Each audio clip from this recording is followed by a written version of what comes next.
मंडळी कशी तुम्ही बरेच ना तर आजच्या ब्लॉगमध्ये तुमचं स्वागत करतो. तर आज आपण मस्तपैकी आज घरगुती पद्धतीने आज बनवणार बेसन आणि बेसनमध्ये काही ठिकाणी काळणा म्हणतात, काही ठिकाणी महाद्या म्हणतात, काही ठिकाणी अजून काय म्हणतात का माहित नाही का. तर ठीक आहे, झुमका म्हणतात. तर आज आपण बनवणार बेसनचं काल बेसन बनवणार आणि त्याला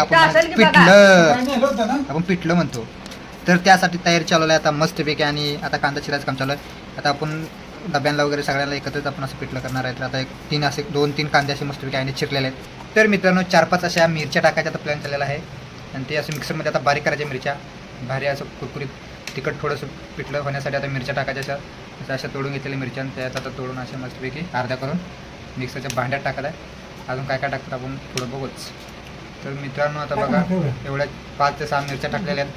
एवढ्या मिरच्या आणलेल्या आहेत, एवढ्या टाकलेल्या आहेत. तिखट जास्त होतं त्यामुळे आम्ही जास्त करायचं नाही. आणि एवढं हे लसूणाच्या एक कांदा लसणा टाकलेला आहे मस्तपैकी. आणि आता कोथिंबीर आणलेली मस्तपैकी धुवून वगैरे ठेवलेली होती ती आता कोथिंबीर आम्ही मस्तपैकी चिरून टाकतोय. बारीक बारीक करून टाकायची म्हणजे जरा भारी वाटतं खायला. अशी कोथिंबीर टाकायला चाललेलं आहे. हे बघा आता हे बारीक होणार सगळं मिक्सरमध्ये. याच्यातच थोडं आता आपण एकदम चवीनुसार आता आपण याच्यातून मीठ घालणार आहे. तर हे बघू शकता एक चमचा मस्त फुल भरलेला, परत अर्धा चमचा असं मी टाकत आहे मस्तपैकी. एवढं टाकलेलं आहे. आणि आता हे बारीक करून घ्या मिक्सरमधून खरखर करून मस्तपैकी. तर मित्रांनो आता आपण गॅस पेटवलेलं मस्तपैकी. आता आपण बहुल्यामध्ये करणार आहे कारण आपल्या डब्यांना पण पिठलं गेलं पाहिजे असं बनवणार आहे आपण. याच्यामध्ये आता मस्त पाणी वगैरे असेल तर आटून जातं. त्यानंतर लगेच तेल टाकलं तर तेल पाण्यामध्ये थोडंसं पडलेलं आहे. तुडतुड भाजेल आता. तर बघू शकता आता माझ्या बघा तुड कारण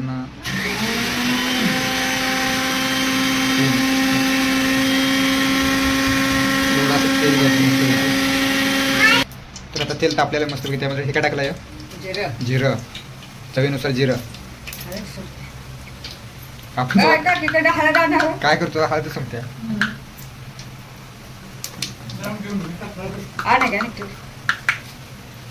हळद आम्ही सगळे कांदा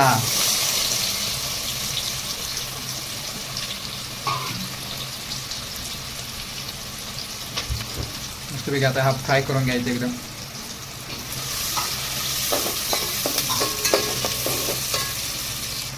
आणि काही करताना निवेदन आपल्याला थोडं चुकते काय ना काय राहते थोडंफार, त्याच्यामुळे थोडं आता मी घालून घेतो. खाली फ्राय केलं तर हळद आणायला, हळद आणून तर आपलं निवेदन घालून घेऊ. तर आम्ही टायगर अशी हळद वापरतो मस्तपैकी. टायगर हळद अशी भाजी असते. तर थोडीशी आम्ही आता हळद डबल टाकायला सुरुवात केली कारण कमी पडलेली हळद. आणि बेसन करताना हळद महत्त्वाची आहे. काय जेवढे हळद तेवढं बेसन. माझ्या पिठलं व्हिडिओ चालू आहे. ही काय सगळं मिक्स मिरचा, कोथिंबीर, लसूण, मीठ.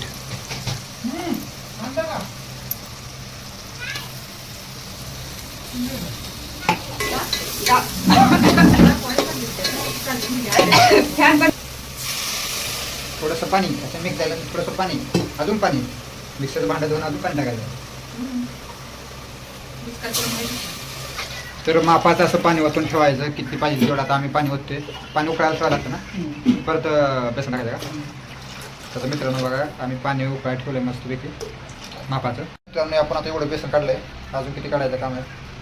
अजून बेसन हे कुठलं बेसन गावचा घेतलं का गावचा बघा. तर आपल्या चण्याच्या डाळीचं बेसन आहे म्हणजे आपण हरभऱ्याचं वाटलेलं बेसन आहे म्हणजे हरभरा भरडून डाळ करायची, डाळ करून मग डाळ दळून आणायची त्याचं बेसन. असं आहे. हरभरा होतं त्याचं भराटलं, त्यानंतर डाळ बनली. डाळीचं आता मग हे करून हे पीठ काढलेलं त्याला म्हणतात आपलं बेसन. गावची पद्धतीनं आणले, गावावर होतं तेव्हा आईने घेऊन ते आता संपलेलं आजचं आहे. त्याचं बिज सगळं भारी बनतं मित्रांनो बघा. तर हे आता बघा मस्तपैकी आहे एकदम मिक्स करत आहे सगळं. भज्याला आपण कसं पीठ करतो तसं आता पीठ बनवायला लागले आहे मस्तपैकी. हे कशा पासून भिजवते त्याच्या गाठी होत नाही त्याच्या दाट्याच्या टाकू शकत नाही का. बघा मित्रांनो हे गावाला काटका असते इथं काटका नाही ते हलवा काय कटकन हलवायचं का. मित्रांनो बघा आपण इथं आता हातानं आपण मस्तपैकी मिक्स करून घेत आहे. आणि आता हे मिक्स झालं का याच्यामध्ये डायरेक्ट टाकायचं. हे बघा कसं मस्तपैकी दिसतंय आता वरणाचं. आणि हे बेसनचे गाठे वगैरे फोडायचं काम चाललं आहे. सेम भजी कसं बनवायचं तसं बनवावं लागतं. जोवर मिक्स हे मिक्स सगळं मिक्स होत नाही त्यावर आपल्या मित्रांनो चॅनलला सबस्क्राईब, लाईक, शेअर पटापट करून घ्या. तर अशा नवनवीन रेसिपी आपण घरगुती कशा बनवल्या जातात ते आणि गावाकडच्या पद्धतीने आपण कसं बनवल्या जातात हे दाखवण्याचा आपण प्रयत्न करणार आहे. तर पटापट लगेच लाईक शेअर सबस्क्राईब करा. आणि अजून कोण तुमची असतील मंडळी वगैरे अजून कुणाची काय बनवायचं असेल तर आपल्याला नक्की सांगा. आपण ते बनवायचा प्रयत्न नक्कीच करू. कसं आहे का नाही भारी. तर मित्रांनो बघू शकता तुम्ही की कशी उकळी यायला लागली या बाई किती भारी. कसं आहे का नाही एकदम बेसन पिठलं माद्या सगळं एकातच. आहा लईच भारी. तर आता मित्रांनो बघा शेंगदाण्याचा कूट वरनं टाकला. उकळी आल्यानंतर टाकायचं वाटतं शेंगदाण्याचा कूट मस्तपैकी 2 चमचे मोजून जसं तुम्हाला आवडेल तसं. तर मित्रांनो ही गरम पाणी याच्यात घ्यायचं जरा. ही कशाला गरम पाणी घेतात आहे गारवळ पाणी करून मिक्स करायचं सर. हे बघा मित्रांनो हे मिक्स करायचं म्हणजे हे गार असतं ना पाणी तर याच्यातलं गरम पाणी याच्यात घ्यायचं. बाई काही नवीनच आहे. तर बघा चाललं आता बघा बेसन कसं आहे. आता हे बेसन बघा किती भारी होत आहे. वाटते आपल्याला वेगळं दिसतंय पण लईच भारी येते.